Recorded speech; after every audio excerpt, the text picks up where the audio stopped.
अगदी किरकोळ भांडणं, तुम्ही बाहेर गेल्यानंतर बातम्या वाचल्यानंतर कळेल मी किरकोळ भांडणाचा संदर्भ काय आहे. किरकोळ भांडणं बाजूला ठेवायला मी सुद्धा तयार आहे आणि मी सुद्धा सर्व मराठी माणसांना या हितासाठी, महाराष्ट्राच्या हितासाठी, मराठीसाठी एकत्र येण्याचं आवाहन करतोय.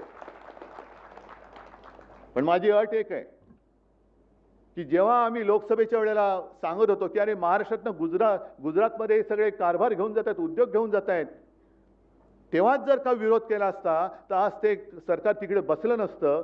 आज तिकडे महाराष्ट्राच्या हिताचा विचार करणारं सरकार आपण केंद्रात बसवलं असतं आणि राज्यात सुद्धा आपल्या महाराष्ट्राच्या हिताचा विचार करणारं सरकार बसलं असतं.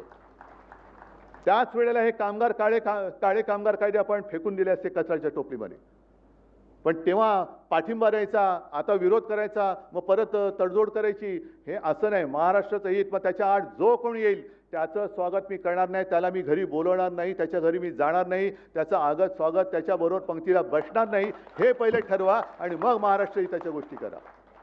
बाकी आमच्यातली भांडणं, मी आज सांगतो, जी काय भांडणं माझ्याकडनं नव्हतीच कोणाशी, मिटून टाकली. चला, पण पहिले हे ठरवा, महाराष्ट्राचं हित.